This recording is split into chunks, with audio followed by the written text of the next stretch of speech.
오늘 읽은 말씀은 너무나도 잘 알려져서 어쩌면 여러분들에게 즉흥적으로 나오셔서 오늘 읽은 본문에 대한 내용을 한번 나눠보시죠 하면은 설교학까지는 아니더라도 이 내용이 어떤 내용인지 또 어떤 단어가 어떤 주제가 핵심인지를 잘 얘기해 주실 겁니다. 오늘 권사님 기도하면서도 언급한 것처럼 설교의 제목을 부르심과 순종이라고 했는데 하나 더 말한다면은 선택과 부르심과 순종. 그러니까 선택과 부르심은 항상 짝으로 나오거든요. 하나님이 택하시고 불러주셨다. 하나님이 택하시고 불러주셨다. 여기 주체는 하나님이시고 택하고 불러주신 하나님에 대한 우리의 반응이 순종이라는 거죠. 오늘 설교의 제목에 오늘 내용이 다 들어가 있습니다.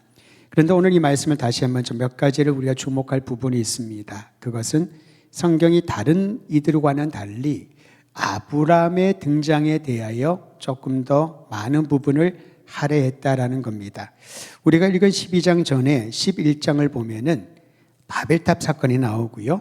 바벨탑 사건 이후에 노아의 세 아들 중에서 셈의 족보가 나옵니다.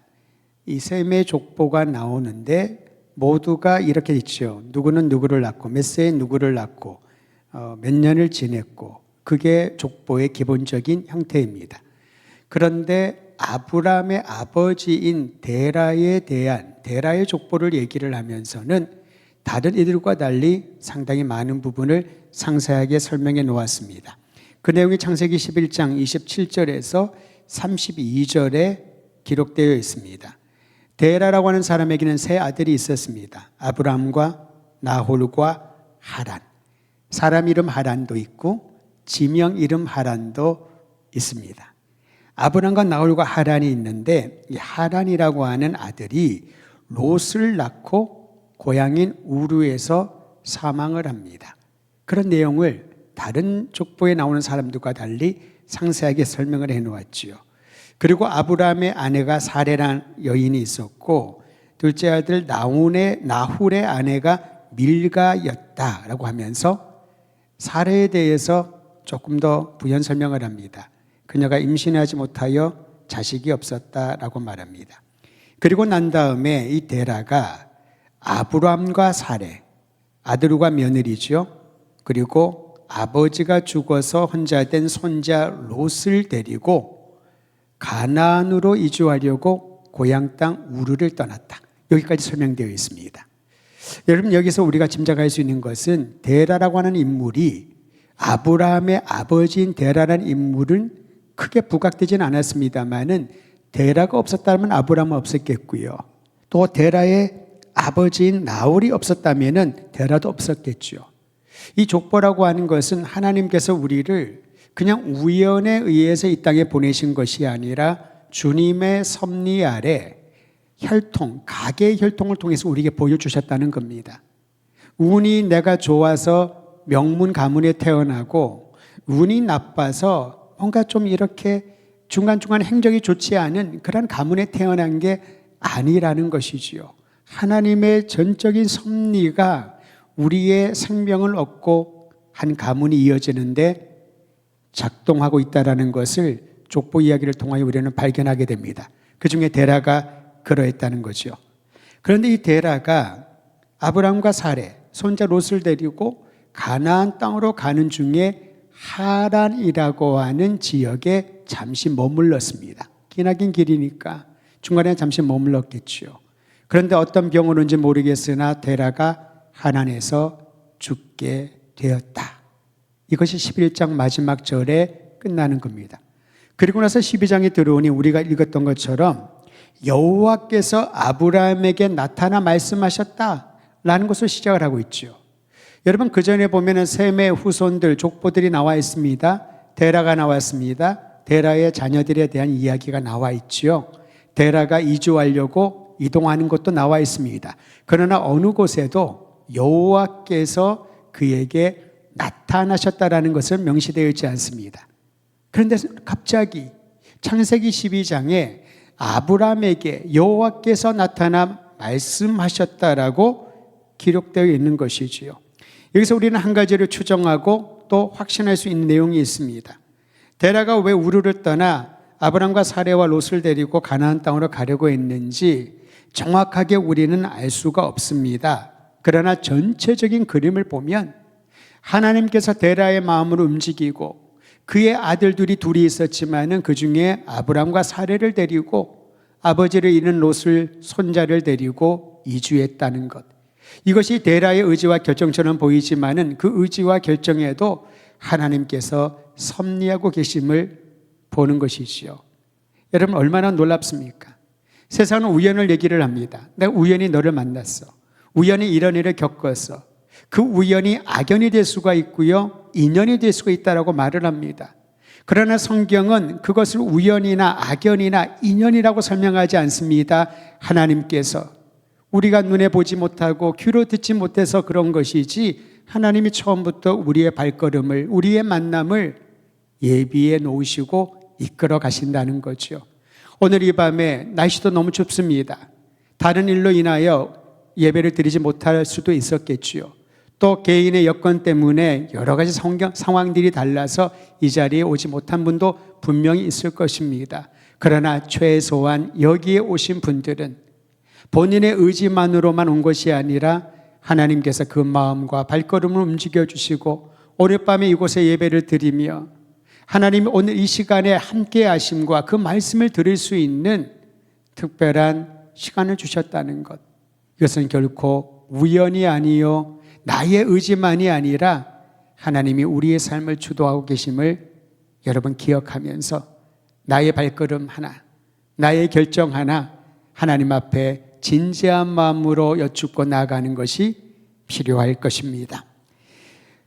하나님께서는 이와 같이 데라와 그의 가족을 우르에서 이끌어낸 것을 성경은 이렇게 말합니다. 택하셨다, 부르셨다. 택하심과 부르심에는 분명히 목적이 있습니다. 하나님은 이제 아브라함에게 나타나셔서 그를 택하시고 부르신 목적을 알려주십니다. 데라에 대해서는 우리가 알 수가 없습니다. 그가 그냥 가나안 땅으로 가려고 자녀들을 데리고 오다가 하란에서 죽었다. 거기까지입니다. 하나님이 데라를 부르고 선택하고 왜 불렀는지 부르심에 대한 목적을 가르쳐 준 적은 없습니다. 그러나 이제 본격적으로 주님께서 아브라함에게 왜 그를 택하여 불렀는지, 왜 가나안 땅으로 가야 하는지를 목적을 분명히 말씀해 주고 있습니다. 그 내용이 2절과 3절에 기록되어 있어서 우리 한 번 더 2절과 3절 읽도록 하겠습니다. 시작. 내가 너로 창대하게 하리니 너는 복이 될지라.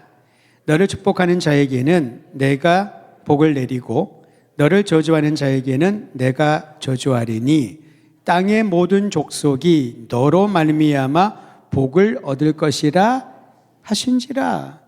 여러분 이것은 너무나 충격적인 사건이었습니다. 왜냐하면 아브라함이 여호와 하나님을 알지 못했거든요. 만약에 그가 여호와 하나님을 잘 알았더라면 그는 무엇인가를 하나님께 드렸을 것입니다. 고대의 신들에 대한 사람들의 생각은 굉장한 정성을 쏟아부었습니다. 우리가 얼마나 정성을 들여 신을 섬기는가에 따라서, 얼마나 엄청난 희생 제물을 드린가에 따라서 신의 마음이 감동 감화를 해야 복을 주고 좋은 것들을 주실 것이다라고 믿었기 때문에 사람의 정성이 굉장히 중요합니다. 사람이 준비한 제물이 매우 중요하다는 거죠. 그러다 보니까 어떤 몰렉이라고 하는 신에게는 아이를 살아있는 채로 불을 지나게 하는 인신 제물을 드린 것조차도 마다하지 않을 정도로 신에 대하여 엄청난 정성을 쏟아 부었습니다.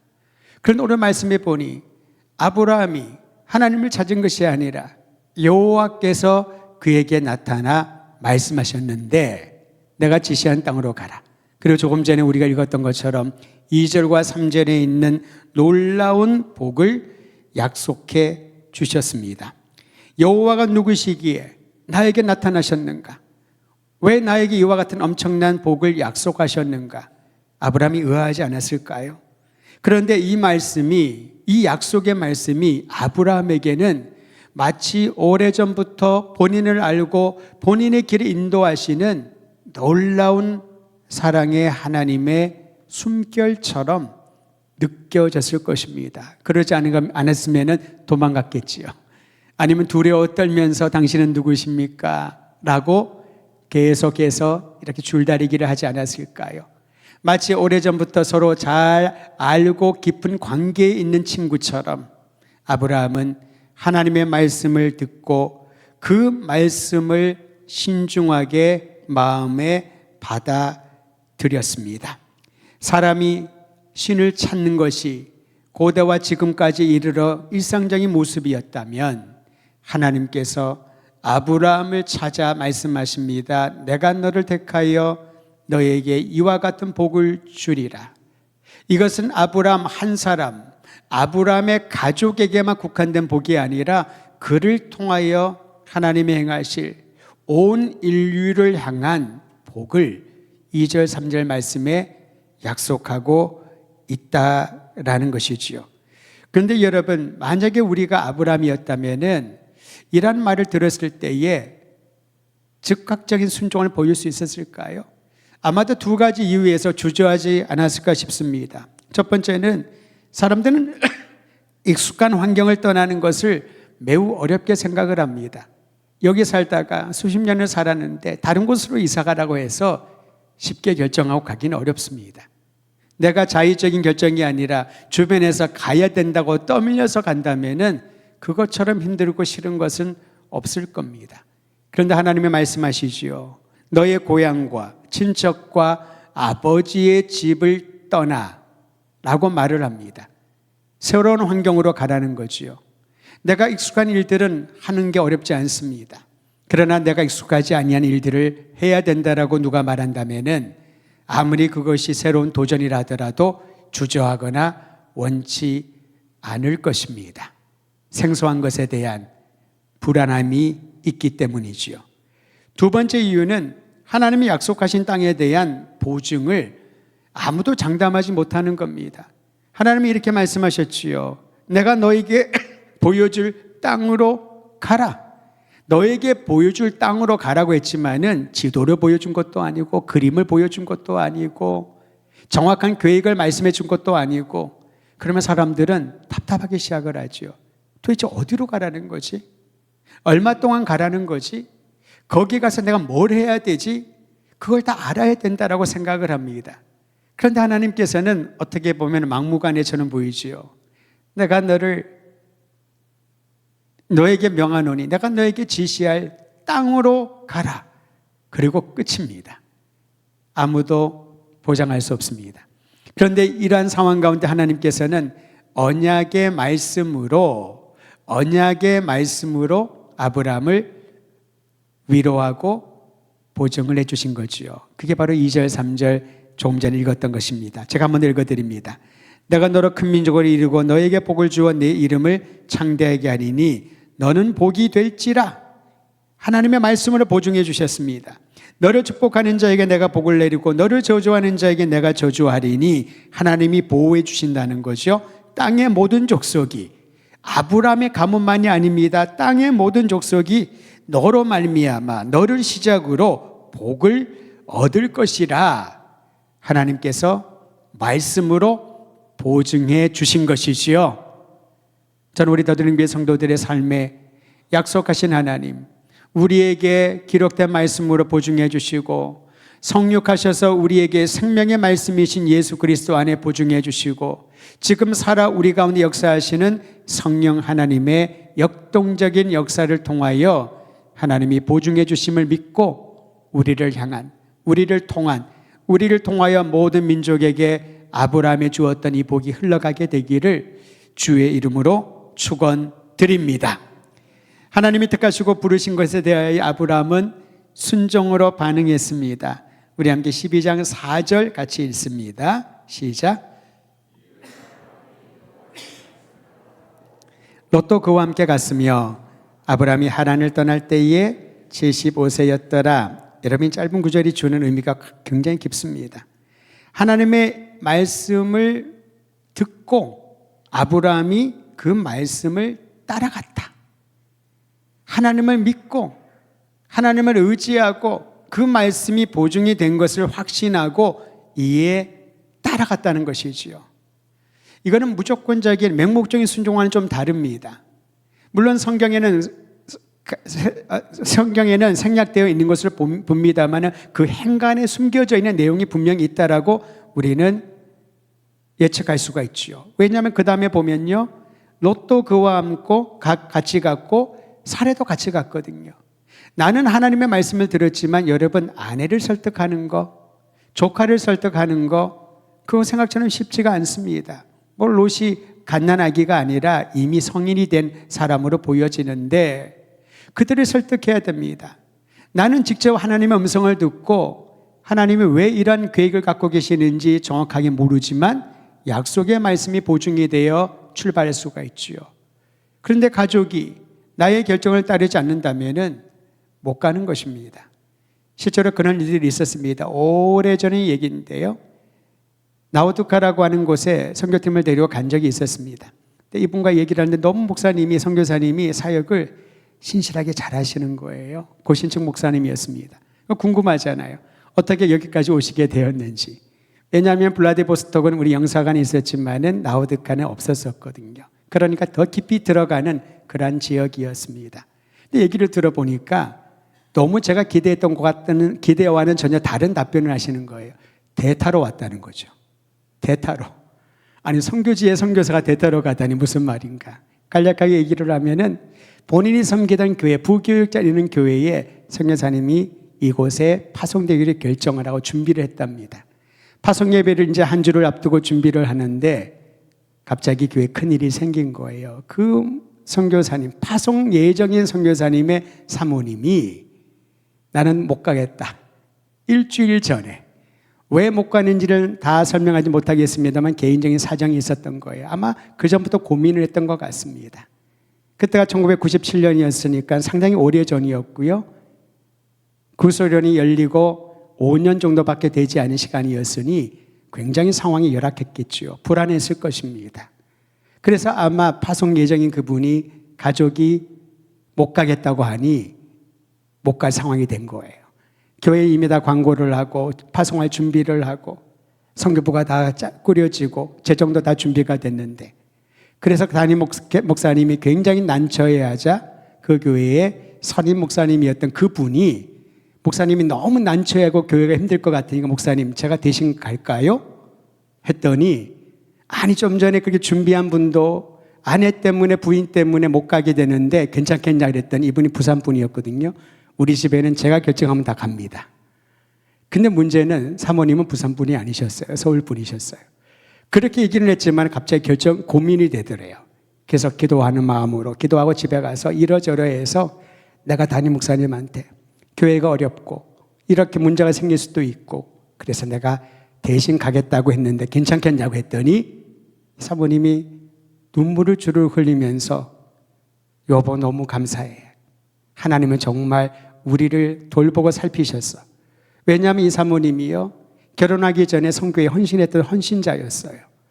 그런데 목사 남편과 결혼했는데 이 목사가 오직 목회에만 집중하는 분이고 선교의 시옷, 미션의 M도 생각이 별로 없었던 본인은 목회를 통하여 선교사를 후원하고 보내겠지만은 당신 자신이 간다는 생각을 한 번도 못했기에 그로 인하여 갈등이 생길까 본인은 기도만 했다는 거죠.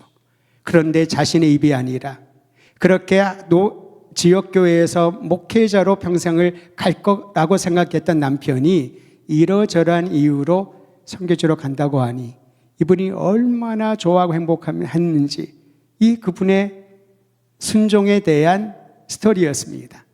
처음에는 대단한 무엇인가 극적인 이야기 있을 줄 알고 기대를 했다가 대타로 왔다는 말에 조금 실망을 했는데 그 대타로 온 이유를 듣다 보니 하나님의 신실하심과 주님의 부르심은 변함이 없구나.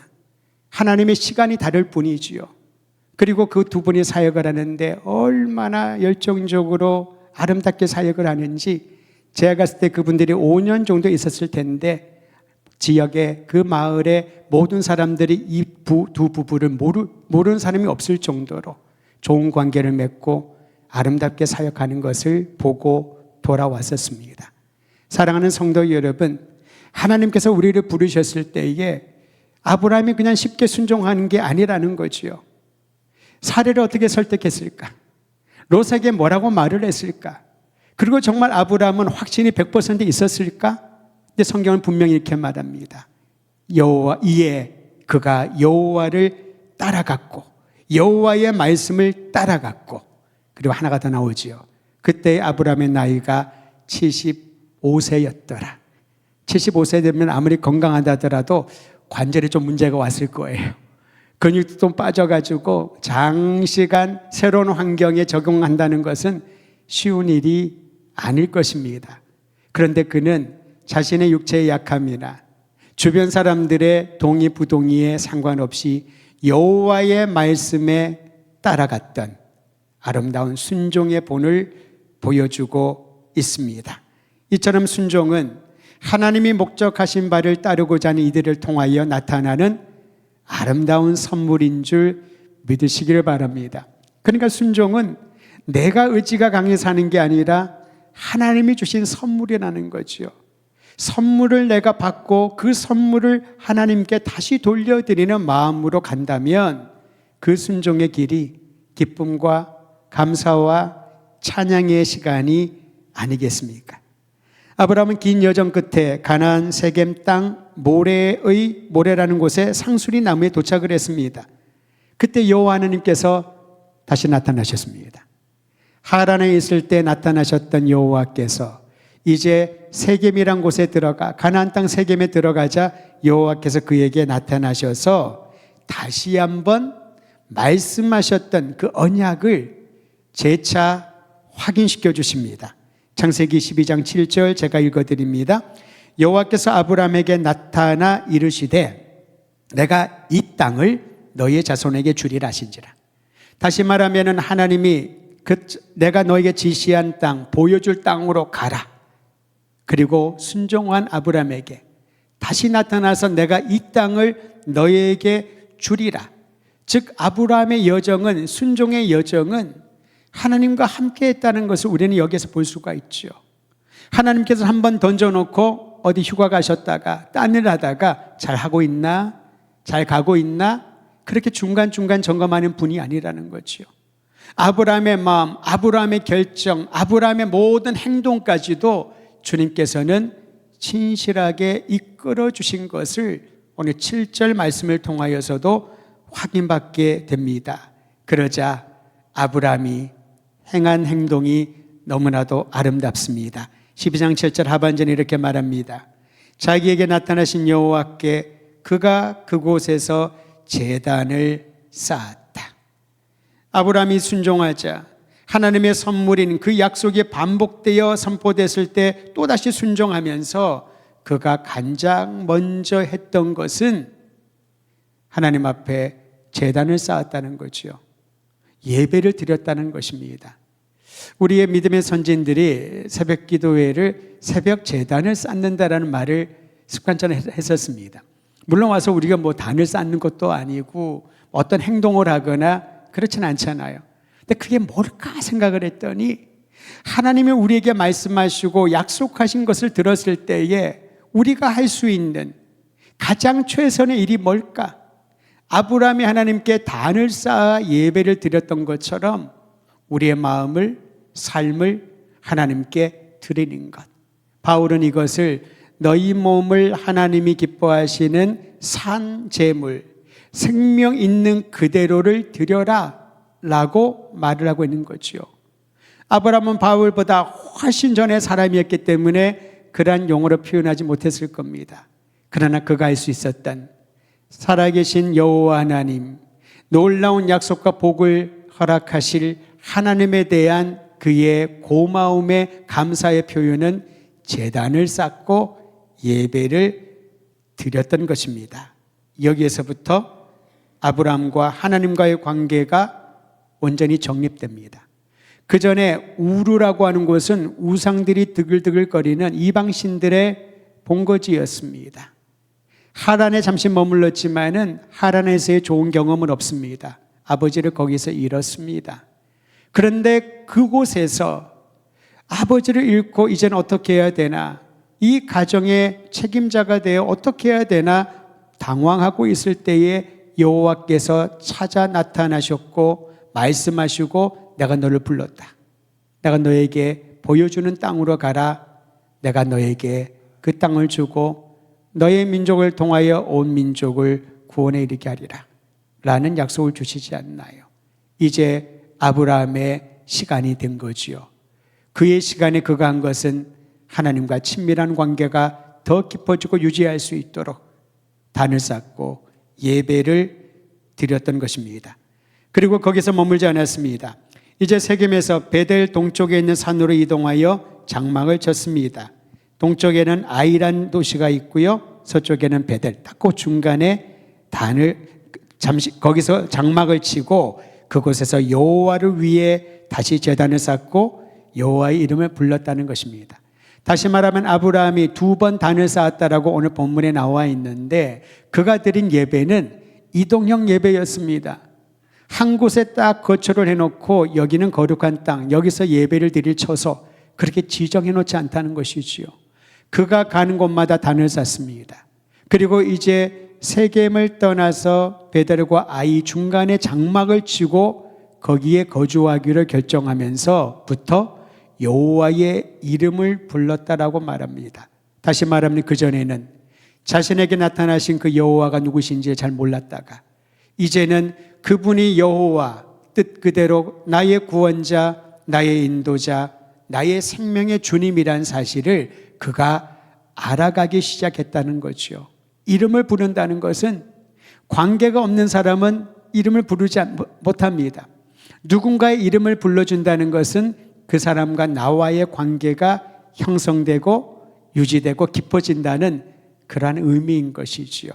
이제 아브라함도 여호와의 이름을 부르며 그분 앞에 가까이 나갈 수 있는 믿음을 갖게 되었던 것이지요. 오늘 설교의 마무리는 이렇습니다. 부르심에 순종한 아브라함의 여정은 그저 새로운 땅을 얻고 거기에 안전하게 거주할 수 있는 그런 길을 찾은 게 아니었습니다. 하나님께서는 아브라함에게 이 여정을 통하여 믿음의 기초를 쌓게 하셨고 그 믿음이 이제 주변에 있는 사람들에게 더 나아가 다음 세대 모든 민족에게까지 여호와 하나님이 유일한 구원자이심을 알리는 살아있는 증거로 삼아 주셨던 것이지요. 후에 아브라함은 아브라함이란 이름으로 개명될 정도로 믿음의 기초 위에 아름다운 결실을 맺기 시작을 합니다. 아브라함은 자신이 만든 그런 이름이 아니었습니다. 하나님이 그의 이름을 바꾸어 주신 거지요. 사례를 사라로 바꾸어 주셨습니다. 믿음의 성장과 함께 그의 이름이 바뀌어지고 그의 존재와 미래가 바뀌어지는 것을 보게 됩니다. 75세의 부름을 받아서 하나님께 순종하였는데 하나님이 약속을 주시지요. 아들을 주리라. 네 몸에서 날 후손을 주리라. 근데 그 기간도 25년의 시간을 기다려야 했습니다. 25년이 지난 다음에 하나님이 귀한 선물, 약속의 아들을 주셨는데 그로부터 16년이 지난 다음에 그를 죽이라고 하는 청천벽력 같은 그런 명령을 듣게 됩니다.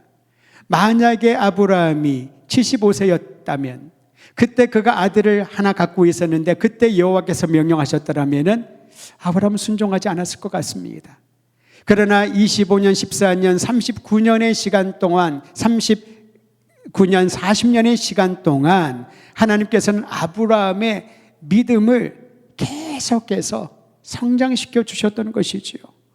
그래서 급기야 하나님께서 그를 테스트하실 때에 기적적으로 낳은 하나님이 주신 선물 그 아들조차도 믿음으로 하나님께 의탁할 수 있었던 순종을 보여준 거라는 거죠.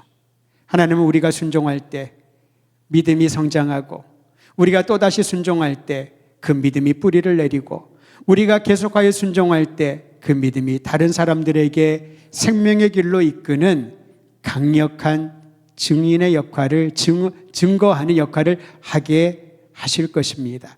오늘 이 시간 이 말씀을 듣고 기도할 때 하나님 나에게 찾아와 주셔서 나를 자녀로 불러주셨는데 택해 주셨는데 이제 나의 여정 가운데 하나님과 동행하며 하나님의 뜻에 순종하는, 여러분 좀 전에 제가 읽지 않았나요? 여호와의 말씀에 따라갔다. 아브라함이 여호와의 말씀을 따라갔다. 롯도 같이 갔고 사례도 같이 갔고 그의 나이 75세였는데 가지 못할 이유들이 너무나도 많았지만 여호와의 말씀에 아브라함이 따라갔더니 주님께서 그것을 아름다운 믿음으로 보시고 약속한 복을 더하여 주셨다라는 것이지요. 우리를 향한 각 사람을 통한 하나님의 놀라운 부르심이 있음을 기억하고 우리를 자녀 삼아주시고 우리의 인생에 늘 동행하시는 주님과 함께 날마다 믿음의 진보와 성장과 결실이 있게 되기를 주의 이름으로 축원드립니다.